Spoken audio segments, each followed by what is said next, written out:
Estamos en Cígaro Tuso y el arte escénico de la muerte. En Hablemos en el dormir del arte de la muerte, temporada 2. Al finalizar el episodio se encontrará con una relajación para que le permita descansar, relajarse y dormir en tranquilidad.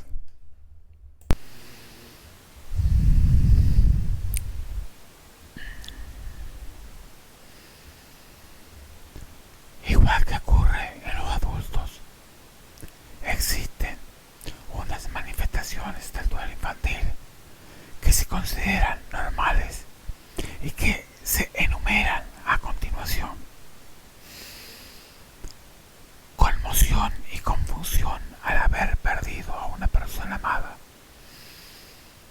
ira por haber sido abandonados y que pueden ponerse de manifiesto en juegos violentos, pesadillas, enfado hacia otros miembros de la familia, dar patadas, por ejemplo,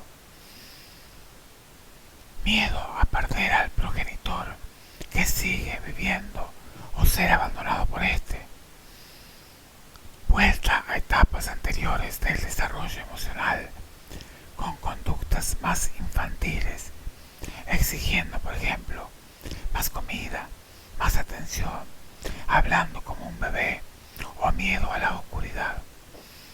Culpabilidad derivada de la dificultad de relación con el fallecido o de la creencia de haber causado su muerte por el mero hecho de haber deseado en algún momento que ya no estuviera o que desapareciera. Tristeza por la pérdida, que se puede manifestar con insomnio, anorexia, miedo a estar solo, falta de interés por las cosas que antes le motivaban y disminución acentuada del rendimiento escolar. En los niños predominan las manifestaciones de tipo fisiológico, al ser mayor la dificultad para expresar las emociones y los sentimientos, y en los adolescentes es más frecuente el malestar psicológico.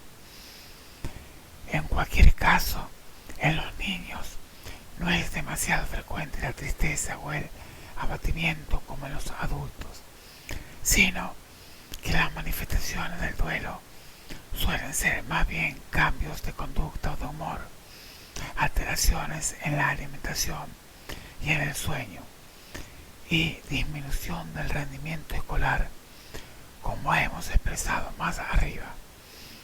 Las respuestas más frecuentes en los niños.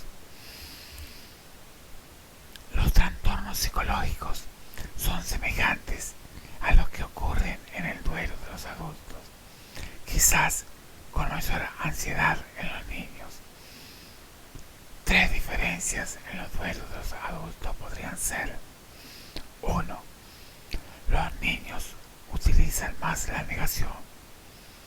2. Mantienen con mayor facilidad la capacidad de disfrutar con situaciones agradables. 3. No pierden la autoestima. En realidad, cuanto menor es el niño, menor posibilidades hay de que el duelo se parezca al de un adulto.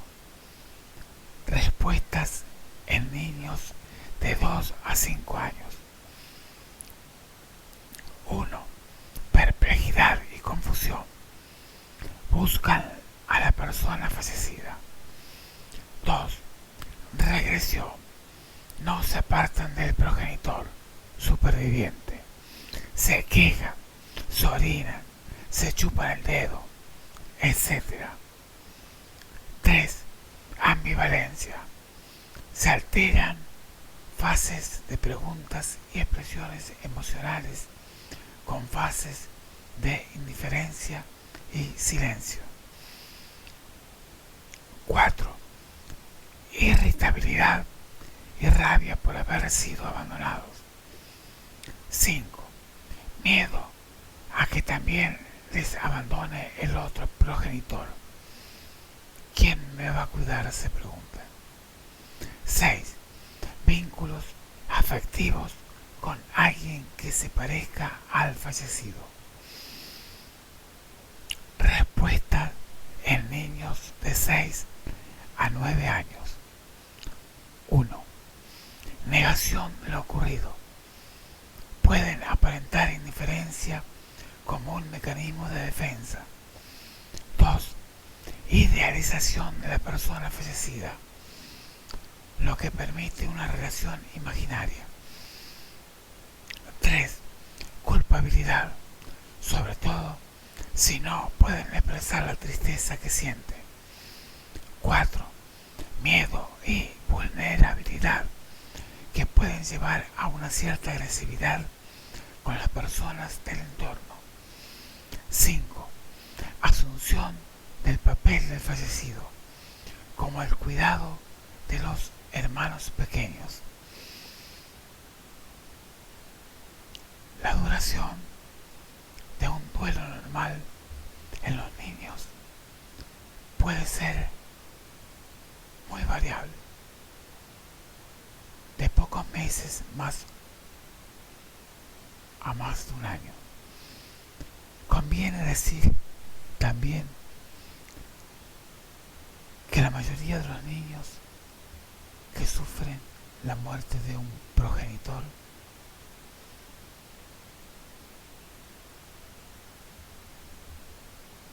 superan el duelo sin grandes complicaciones, elaborando la pérdida de manera adecuada. Factores de riesgo de duelo complicado. Aunque la edad infantil también inciden los factores de riesgos ya señalados anteriormente para los adultos, existen factores particulares de esta edad, como son los siguientes: ambiente inestable con alternancia en la figura responsable de los cuidados, forma inadecuada de reaccionar del progenitor superviviente, ya que sirve de modelo, existencia de segundas nupcias y relación negativa con la nueva figura, pérdida de la madre para niñas menores de 10 años y pérdida del padre para varones adolescentes, falta de consistencia en la disciplina impuesta al niño o adolescente, suicidio u homicidio del progenitor fallecido. Si logras predecir los riesgos, te permitirán identificar a aquellos niños y adolescentes que necesitan apoyo y ofrecer alternativas de prevención e intervención. Signos de alerta de duelo complicado. Los signos de alerta para hacer pensar en que se está en presencia de un duelo complicado pueden ser muy variados. Llantos frecuentes, rabietas o signos de agresividad, apatía, pérdida, desinterés por las actividades que antes resultaban agradables, alteraciones del sueño con pesadillas, miedo a quedarse solo, comportamiento infantil, cefaleas u otras dolencias físicas, imitación del fallecido, disminución del rendimiento escolar, a no querer ir a la escuela, etc. Por lo que se refiere a este último punto, conviene que mantengas informados al maestro de lo sucedido para que actúe con la mayor prudencia cuando el niño vuelva al colegio. En la adolescencia, es etapa frágil y confusa. Los efectos del duelo complicado pueden ser muy importantes y producir baja autoestima, problemas en el estudio, drogadicción, delincuencia o incluso suicidio. En los adolescentes hay dos formas fundamentales de reaccionar. Uno, con pena, agresividad y culpa, que pueden traducirse en escuchar música estridente o anclar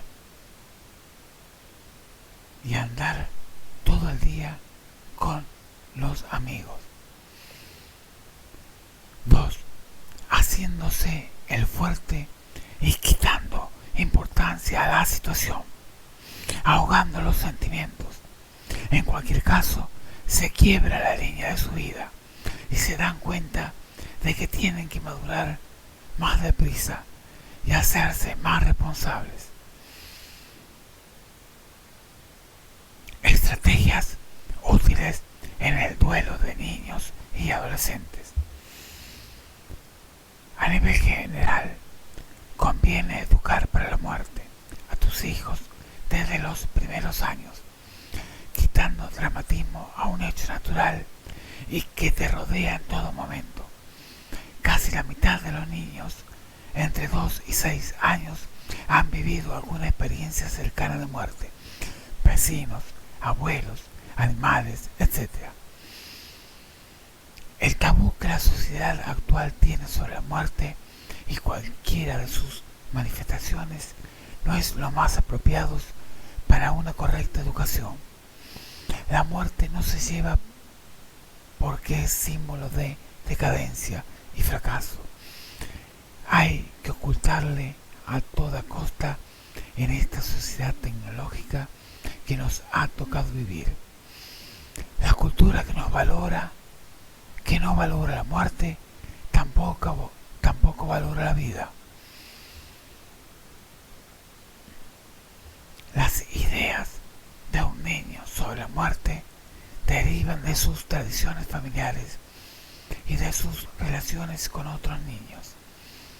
Comienzan a preguntar cuando ven a un animal muerto y en ese momento tiene que resolver todas sus dudas. Tiene que decirle que todos vamos a morir algún día, que es una ley de la naturaleza y que es natural sentir pesar y deseo de volver a ver a la persona fallecida. Las respuestas ante el tema de la muerte tienen que ser simples y honestas. Hay, por ejemplo, dos hechos que deben quedar claros para el niño: que el fallecido no regresará y que el cuerpo está sepultado o incinerado. La importancia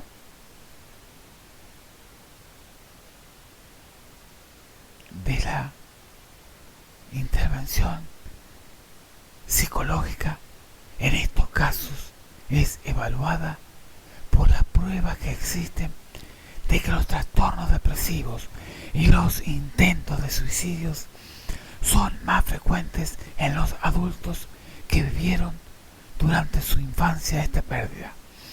A este respecto, quizás la etapa más vulnerable esté entre los 10 y los 14 años. La pérdida de la madre suele ser más significativa y se asocia muchas veces con episodios en la vida adulta de agorafobia, ataques de pánico u otros trastornos de ansiedad. El objetivo terapéutico con menores en situación de duelo complicado consiste en facilitar la información que necesiten con las rectificaciones oportunas sobre las fantasías que tengan sobre el hecho de la muerte, ayudarles a expresar sus emociones, trabajar sobre la idealización del progenitor fallecido, ayudar a mantener las relaciones sociales y las actividades que venía realizando y facilitar la comunicación entre los miembros de la familia. Estas intervenciones las puede realizar a nivel individual o grupal. Veamos algunas medidas que pueden tomarse para prevenir un duelo complicado y facilitar el proceso de adaptación. A. Antes del fallecimiento. 1. No apartes a los niños de la situación planteada. Acompañarles en el duelo no significa apartarles de la realidad que está viviendo con el pretexto de ahorrarle sufrimiento. Las personas mayores intentan evitar el sufrimiento en niños y adolescentes con conductas sobreprotectoras que dificultan la resolución adecuada del duelo. Sería conveniente que los hagas participar de alguna manera en los cuidados del enfermo terminal. Estar encargados, por ejemplo, de que el paciente no le falten pañuelos ni agua y llevarles las zapatillas. Cada uno de los miembros de la familia debe tener un papel y puede ser necesario ayudarles a encontrarlo. Es importante que los niños y adolescentes puedan despedirse de sus personas queridas si así lo desean, sobre todo cuando el enfermo mantiene la conciencia. La muerte se convierte de esta manera en algo real y le sería más fácil hacerse la idea que la persona querida se ha ido para siempre. Es bueno que el niño lleve al agonizante dibujos o cualquier otro tipo de regalo personal, ya que los buenos recuerdos contribuyen mucho a suavizar el dolor de la pérdida. 3. Conviene que informes a los niños de lo que está sucediendo de la manera más sencilla y natural lo antes posible, y para ello debes buscar el lugar y el momento oportuno. Explicarle de la manera más sencilla en qué consiste la muerte para irlo preparando.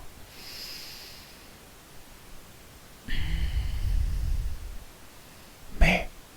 Después del fallecimiento. Si la persona querida ya ha fallecido, te convendría explicarles gradualmente y con pocas palabras lo que ha ocurrido y responder con honestidad a todas las preguntas que haga, incluso expresando dudas si no tiene claras las respuestas. Utiliza sin reparo la palabra muerte y dile todo lo que vive muere algún día. Es preferible que la madre o el padre sea el que dé la mala noticia, pero si esto no es posible, es importante elegirle a una persona emocionalmente próxima. La información al niño suele ser tardía y equívoca. Muchas madres o muchos padres, en su afán de proteger al niño, le informan de que el familiar fallecido se ha ido de viaje, si está en el hospital o se ha quedado dormido, lo que complica el proceso normal del duelo. No se debe mentir ni recurrir a explicaciones fantásticas o eufemismos, aunque puedas explicar de una manera suave algunas situaciones delicadas, como en el caso del suicidio de la madre o del padre o de un familiar. Se puede hablar aquí de ataque al cerebro y de que el fallecido no sabía de lo que hacía. Las mentiras mantenidas a lo largo del tiempo, se ha ido de viaje o volverá pronto, solo traen complicaciones. En especial, no debes relacionar el hecho de la muerte con el sueño. que puede derivar en trastorno del sueño, o con el viaje, que puede dar sensación de abandono. En las familias creyentes sucede con frecuencia que al niño le cuesta trabajo entender cómo su padre o su madre o un familiar está en el cielo si su cuerpo está enterrado. Se le puede explicar que Dios le ha concedido un nuevo cuerpo. La información que se dé al niño debe estar en consonancia con la edad y con su desarrollo madurativo y cognitivo. Pueden surgir problemas tanto por defecto de información como por exceso de realismo. Le puedes explicar el hecho de la muerte con verdades parciales, midiendo lo que puede asimilar y lo que necesite saber. 2. Debes permitir que vean el cadáver si lo desean, y sería conveniente que participaran en los ritos funerarios, velatorios, entierro, funeral. Los ritos son útiles, sea un acto de liturgia oficial de cualquier religión o sea colocar una flor en un lugar especial. Es importante que el niño se vea como uno más entre los que comparten el dolor ante la muerte de la persona querida. Todo ello puede ayudarles a comprender y aceptar la muerte y facilitarles el proceso de duelo. Es aconsejable que les expliques previamente cada situación en la que decidan participar y acompañarlos en aquello que ellos quieran hacer. Si deciden ver el cadáver, es conveniente que lo hagan acompañado de una persona cercana que pueda contestar a las preguntas que planteen y a clarificar las dudas. Si no quieren ver el cadáver ni participar en los ritos funerarios, no los debes obligar y conviene evitar los sentimientos de culpa que puedan tener por no hacerlo. Es natural conservar fotografías y recuerdos del fallecido, pero tampoco hay que pasarse al otro lado y al otro extremo de dejar la casa como si el difunto estuviese a punto de entrar en cualquier momento. No convertir la casa en un santuario.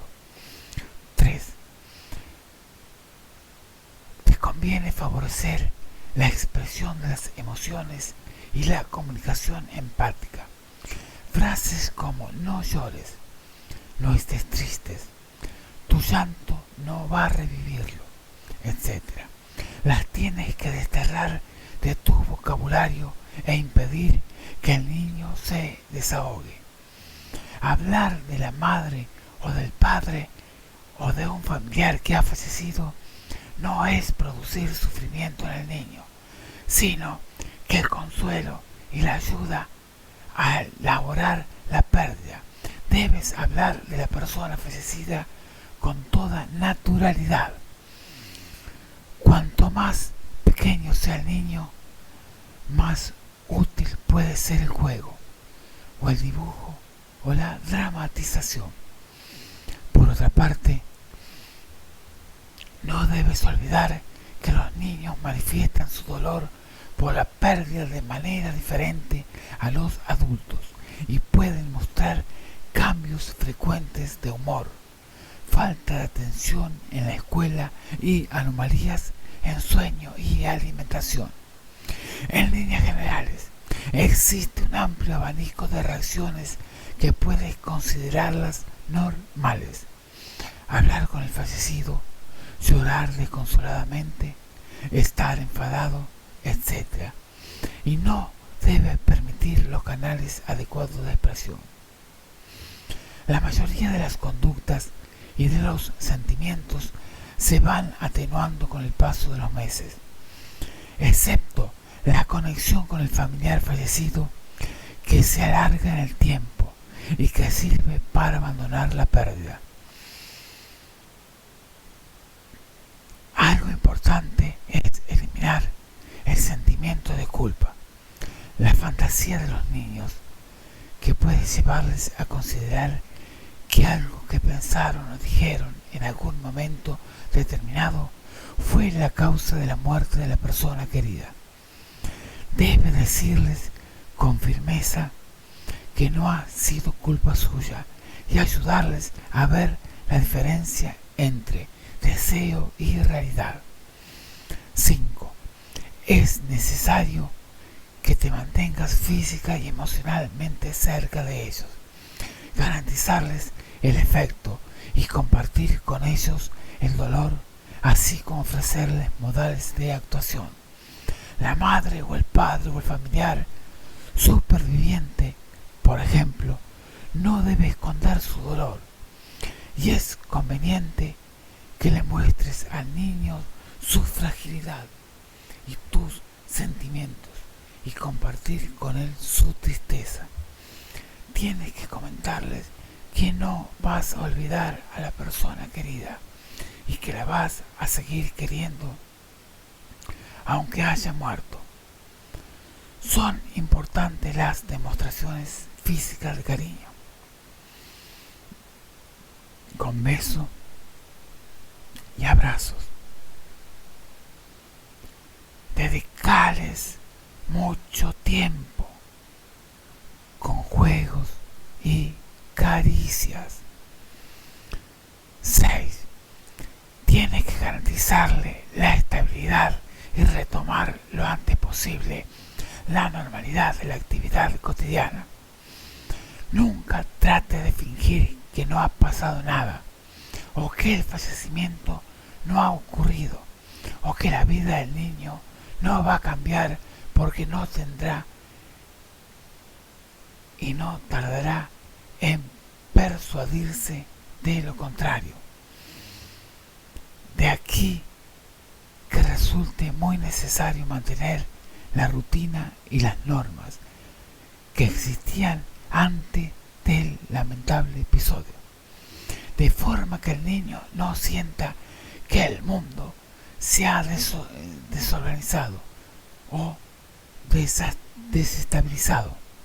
Esto ayuda a conservar un cierto orden dentro de la confusión que se produce en estos eventos.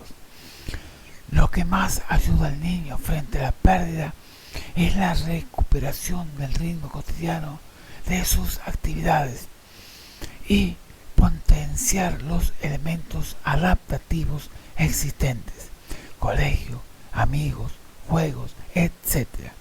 No sería conveniente, por ejemplo, en esos momentos un cambio de colegio.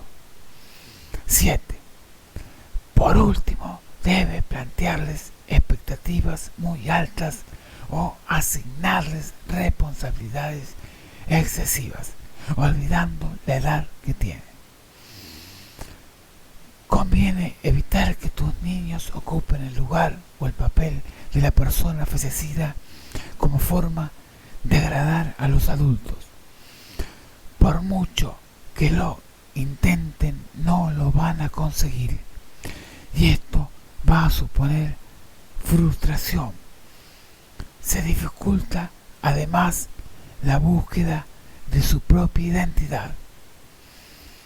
Estas estrategias terapéuticas pueden verse facilitadas por la creación de grupos de duelo que sirven para un mejor afrontamiento de la situación, al disminuir claramente los síntomas de ansiedad y depresión.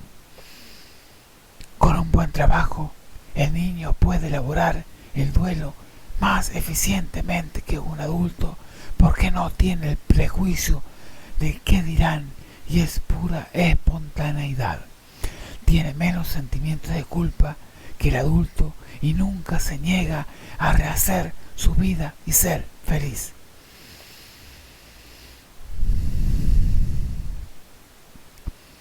¿Cómo comunicar a un niño la muerte de un ser querido? Por muy muy doloroso y difícil que resulte, es mejor que le des la noticia al niño lo antes posible. Los niños son grandes observadores y captan con facilidad lo que ven y lo que oyen. Las siguientes pautas en el duelo infantil te pueden ayudar.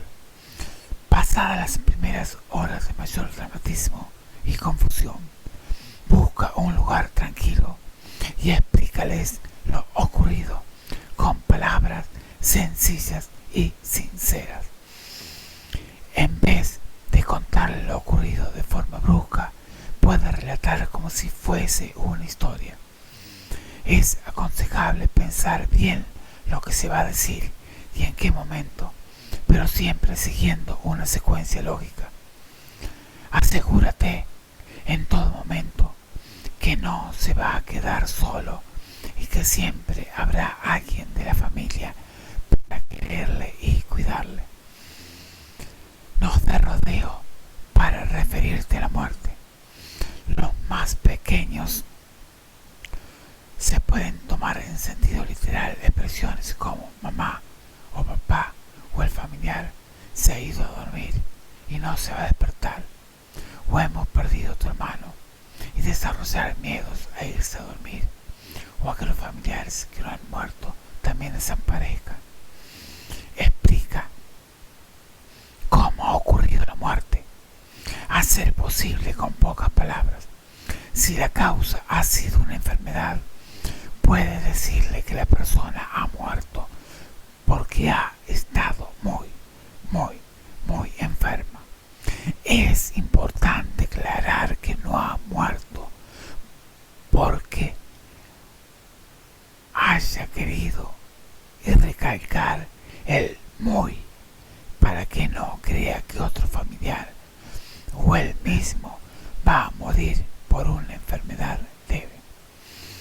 En caso de accidente, podemos contarle que el fallecido quedó muy malherido y que los médicos intentaron curarle, pero que a veces se está tan herido o tan enfermo que las medicinas no pueden curar.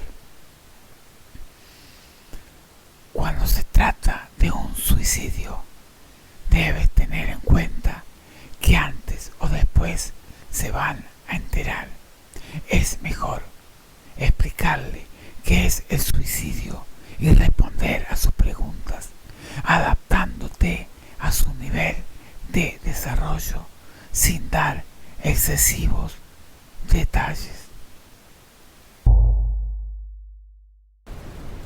Gracias por escuchar Cígaro Tuso y el arte escénico de la muerte. Y antes de irnos, muestre un poco de amor por su podcast favorito, dejando una reseña, like, compartan y suscríbanse.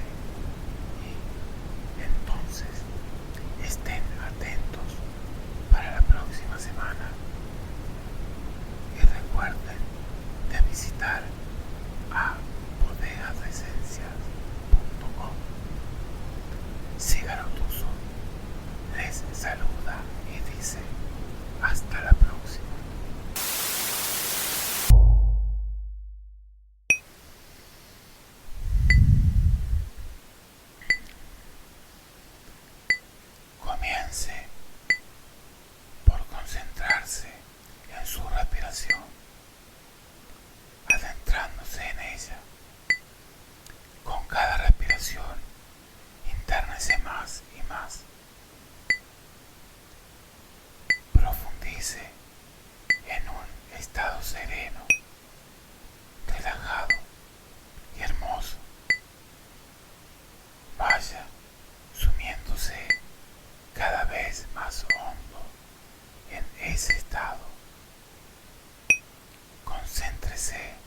Mientras hace esto, relaje todos sus músculos y sienta cómo va más y más hondo.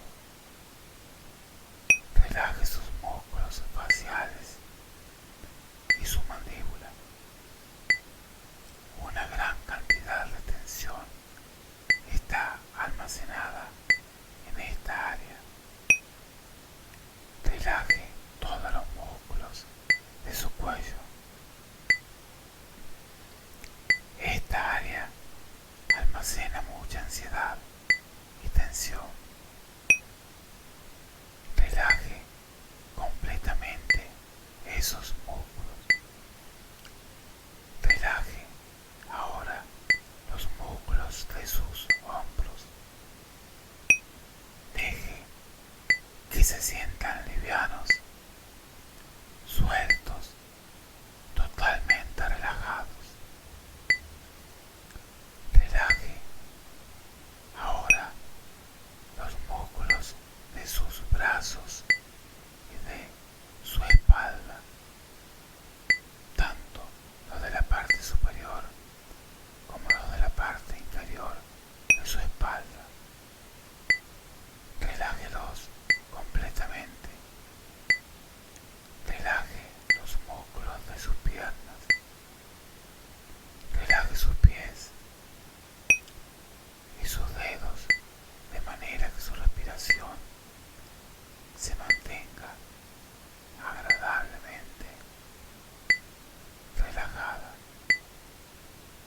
profunda y pareja. Y por último, relaje ahora completamente los músculos de todo su cuerpo, soltando, profundizando, relajándose totalmente. Sienta cómo usted va cada vez más hondo. A continuación, visualice una hermosa luz que se acerca desde arriba a la parte superior de su cabeza. Penetra ahora en su cabeza y comienza a esparcirse por todo su cuerpo, de arriba hacia abajo. Penetra en su cerebro y en su sistema nervioso. Y todo lo que penetra comienza a relucir cálidamente con la luz. La luz ingresa en su estómago y abdomen, llenando todos los órganos abdominales, aliviándolos, relajando los nervios, los músculos de su estómago y abdomen. Esta luz hermosa, relajante, curativa y profunda va llenando cada célula, cada fibra de su cuerpo, va llenando de una hermosa calma, va eliminando toda enfermedad y restaurando cada tejido, cada célula, cada órgano a su estado normal y saludable. Escuche la sabiduría que le puede comunicar. Sienta la paz y el amor. Escuche. Escuche. Escuche. En el amor no cabe el miedo, ni la ansiedad, ni el tiempo, ni el espacio. Es absoluto, ya que usted se ama. Abandona toda la